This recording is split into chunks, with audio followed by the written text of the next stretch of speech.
kid. Curtis asked my favorite thing ever, which is, if no one lives to tell the tale, then how does the tale get told? This dude's supposed to be like a dumb college frat guy, but I bet you he does great in school and like whatever sport he plays, because he's got like a Letterman jacket on and like goes on to live a comfy life. Unfortunately, I forgot what happened to Curtis later in this episode. Oh shoot. Yeah. It had been so long since I wrote these that my notes are literally in the order that we're finding things out, because I did not remember most of the actual details. I don't think he dies, does he? No, he doesn't, but something bad does happen to him. Yeah. But he does have a very good line here. Yeah, I was like, yeah, if no one lives to tell the tale, how does the tale get told, lady? They make it up. Sam goes to find Dean, who does 3 shots of a drink called a purple nurble. I looked up what goes into a purple nurble. It's a real thing. Yeah, it is a real thing. According to 1001cocktails.com, it's coconut rum, triple sec or orange liqueur, blue curacao, and cranberry juice. Only 2 of those words make sense to me.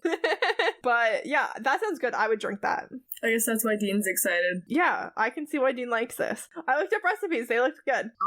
Alcohol. Yeah, I know. You two don't drink. We don't. Me neither.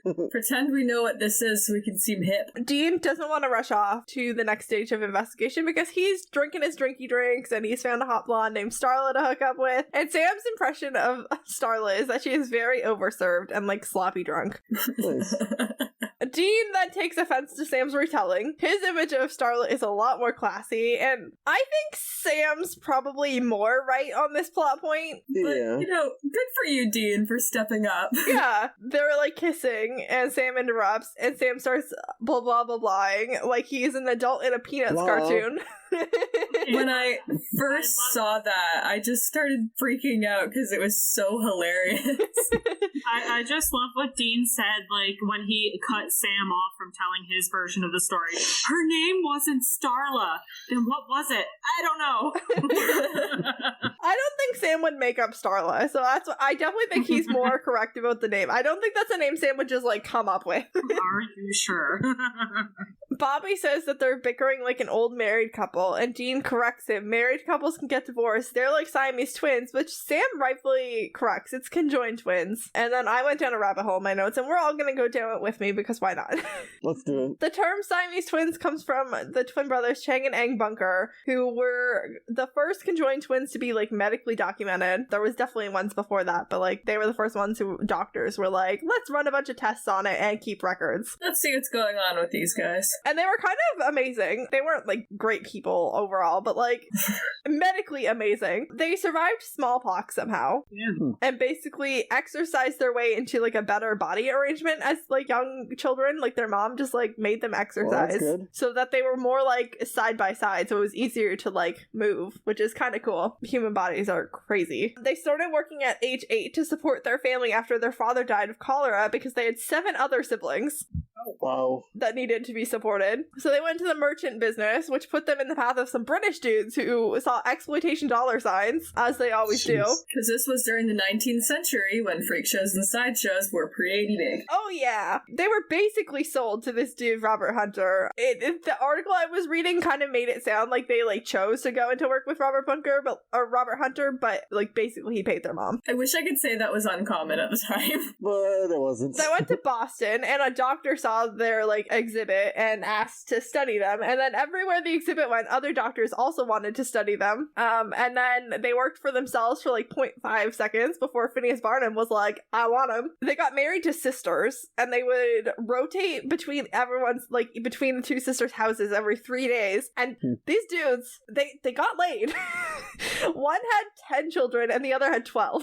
Dang. Absolutely wild. Before they moved into 2 separate homes, they all stayed in one bed together. They had a reinforced bed that fit 4 adults. Because basically, like, they had completely separate bodies. Like, they were attached at, like, the chest, and they shared a liver, but, like, they had 2 bodies worth of body. That sounds about right. They had a farm, but were unfortunately slave owners, and the Civil War forced them to rely on the exhibits to feed all of their children, because farming became very unprofitable when they no longer had slaves. Who would have thunk it? Yeah. It sounds like You have to karma pay to for me. labor, and all of a sudden farming profits went down. out. You learn something new every day. As they got older, they tried to find a doctor who would separate them because they're like, we're in our 60s. What happens if one of us dies? But no doctor was willing to try because they literally shared a liver. And then Chang eventually had a stroke, and I feel so bad for Aang, who was A, attached to his dead brother, B, died 3 hours later. That's gotta be the worst 3 hours. Wow. Yeah, I've heard that story so many times. Like, That's gotta be terrible. you got your dead brother attached to you for like 3 hours. What 3 are you hours. gonna die of? Probably fear. You know that you're gonna die. Like, back to Dean's reference, I would like to thank Dean for reframing the relationship as a sibling one rather than a marital one. Like, Bobby, like, referred to them as a married Thank couple, you. and Dean was like, no, absolutely no. Thank you, Dean. Bobby is not getting into their drama yet. He's like, just tell me about the story. I don't care about your fighting. Exactly like a parent. Yeah. I just liked how Sam was so prissy in Dean's version. Like, you saw, like, the set of his mouth and everything. Dean! Dean was also not Dean in his version either. No. He was far too classy to be Dean. Dean was very suave in his own retelling. Right, he should have been wearing like a suit and a fedora. Like, Hey, Or like a that would have been great. velvet smoking jacket. on the X-Files, I forgot they actually did this in 2 episodes, but like Mulder was like chaotic, more so than usual, and Scully was just like so unimpressed with everything and just so surly. They go to the scene of the crime, and the janitor is very chatty about the professor's death and, you know, his infidelity. Dean is eating the dead guy's candy while they get the tea, and I think Sam is exaggerating here 100%. I think so too. But I like, think Dean definitely took more than one. Dean was very insistent he only took one candy. I definitely think he took more than one, but I don't think Dean like was talking with his mouth full like this. but also he looks like that photo of that dog with all the tennis balls in its mouth. Mr. Janitor is very happy to say that Mr. Morality was super predatory. Like, this ghost girl would not have been the only girl to come up here. Oh, I have a bit of another tangent, by the way. Yeah, tangent. So when I was Sure. little, I started getting into Greek mythology. As And we the book do. I had told me that Zeus had like hundreds of flings, but also in ancient Greece he was the guardian of morality. Nice. So like same vibes. It's like this guy, he got more butt than a toilet seat. Did appreciate that. Sam and Dean come into their motel room, and Sam starts doing research on his laptop, but it's frozen on BustyAsianBeauties.com, which I think might be the first mention of this porn franchise. I think so. Which is, I cannot believe Casa Erotica was first. Wow. There's 2 main porn franchises in the Supernatural universe. Busty Asian Beauties, which also has magazines, and Casa Erotica, which we saw in a previous episode. I mean, either way, they're sexualizing ethnicities, so... Yeah, it seems like Casa Erotica doesn't exclusively Latinx actors, but definitely the first one we heard about was 100%. I'm so proud of them, they branched out. They start to tell Bobby about the ensuing fight, where Dean accuses Sam of having OCD, and A, let's not throw around mental illnesses like insults. B, Sam just doesn't want you to touch his stuff, Dean. And C, Bobby has zero time for this nonsense. He just wants to know about what the research said once they actually got the research done. Sam came up blank on the building or any dead co-ed, but this is when things got weird. Poor Curtis from the bar doesn't go on to do super well. He's walking home at night when he's abducted by aliens right off the campus lawn. I feel so bad for him. Like, he doesn't deserve that. Yeah, this guy, I mean, it sounds like from like one of the other frat bros that like this guy is a bit of a dick, but like this guy gets sexually assaulted. That's Yeah. never funny, and it's never needed. Yeah. No. Even if you're a jerk, like that the punishment does not fit the crime. Absolutely. Yeah, I really hate this, I don't know, this trend on TV of, like, guys getting sexually assaulted or harassed and it's supposed to be funny. Yeah, absolutely. Yeah, and I like that they're taking it more seriously with women now, but, like, if this character was a woman, we wouldn't be laughing. Yeah, that's the thing too, is like not only like men getting sexually assaulted, getting sexually assaulted and then humiliated and made fun of. Yeah. I appreciated how the actor played it though. Like he was definitely legitimately traumatized, not Meredith. Oh, he played good. Yeah, I think the actor was just taking it seriously. Yeah, I just think the show made a joke out of it, like, overall. Yeah, exactly. It was framed as a joke, but I think the actor did well. And I think it's because they don't use the actual words. They don't use the word sexual assault. They don't use any of the, like, they use the word probe when what they mean is rape. Yeah, exactly. Like, I've noticed that they are reluctant to identify these things as sexual assault or harassment in some cases. Because, like, once you throw those terms around, it becomes serious because you realize what it is. Yeah, exactly. Names have power. Yeah, you're right. But Bobby is very flummoxed by the addition of aliens to this narrative. He's like, even if aliens are real, they have better things to do than grab people and, like, probe them. Like, that is not what aliens are. Like, why? Why would they be doing this? First of all, I love that you use the word flummoxed very much.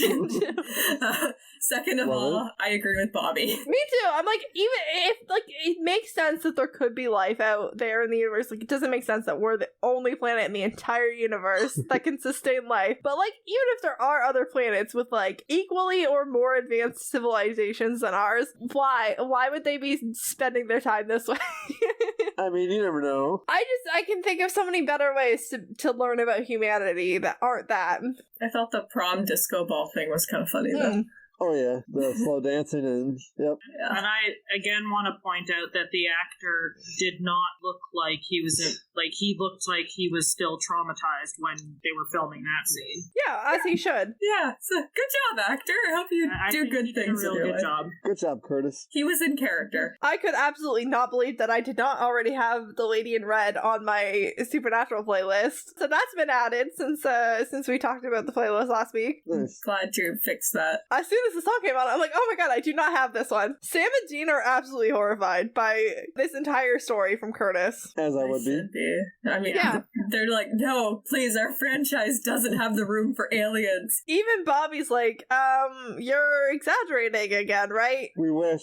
And this is the most in agreement Sam and Dean have been in since the start of the episode. They're immediately like, no. No, we did not exaggerate. That is what he said. They talked to another guy that Curtis lives with, one of the frat guys, and Dean is really playing up how empathetically Sam talks to witnesses. I do not appreciate Dean's use of the word pansy. That is some sexist bullshit, Dean Winchester. You're on thin ice with me. But this does result in one of the most iconic Sam moments in the entire series. Exactly. Yes. But like Dean's also making fun of the Whisper, which yes, I just thought was hilarious. True. Sam was into the Whisper, which does feel exactly like something that we would do. He's one of us. I chose to reserve my Sam Whisper commentary for later, but at this point, Bobby's starting to do some math with the boys. There's like a shot of Bobby like looking at one brother and then looking at the other. You can see him doing the math, but Curtis's frat guy friend is like, Curtis was a dick, and Dean's like, well, that's something all these dudes had in common. I think we found the common denominator. Oh, Dean. Sam's laptop is now entirely missing, and Dean is musing on the poetic justice of these two incidences, specifically mentions limericks, which is so incredibly nerdy of you, Dean. I would just like to point out that when Sam was lecturing Dean because he thought he took his laptop, Sam's like, I put up with a lot from you, and then Dean responds, what are you talking about? I'm a joy to be around. And I just thought that was such a Meredith thing to say. I mean, it is. I do talk that way. You so do. See, siblings. Dean in that scene also calls Sam Poindexter, which is a very outdated insult. Something my mom calls my brother. Isn't that from like Felix the Cat or something? There is a character named Poindexter in Felix the Cat, but the two aren't really related. Oh, so educate us. It means nerd or socially awkward, which, as we've seen from Dean's characterization of Sam in this episode, is how Dean views Sam. And I'm not gonna disagree. I do think that Sam can be socially awkward. I also think Dean is very socially awkward, though, much more than Dean believes he is. They're socially awkward in different ways. Sam, when he says that he puts up with a lot from Dean and the only thing he asks is for Dean not to touch his stuff, he compares it to screwing with the Impala, because Sam's computer is his most prized possession. Not to get into a John Sternal tangent, but to get into a John Sternal tangent. A computer is the only thing that Sam has ever asked for, and so he got one for one of his birthdays, and John would carry his computer from place to place, motel to motel, in the trunk of the car back when computers were ginormous. Sam's been a Mac guy since day one, Apple all the way, which is a very nice little detail about Sam, I think. Puzzle together. Yeah, but like his computer is like legitimately the only thing that Sam like never has to share, really. Like it's his thing that is his. His only. Yeah, like all of his clothes growing up were hand-me-downs from Dean's, but his computer belonged to him. Bobby is starting to intervene in the fighting a little bit, but still mostly just wants to hear about the case. Like he's just still trying to like redirect them to tell him what else happened. Like that is such a parent thing to do. Like, no, stop pulling her hair. Just tell me what happened. I don't care. Just tell me. Or do I have to put you in separate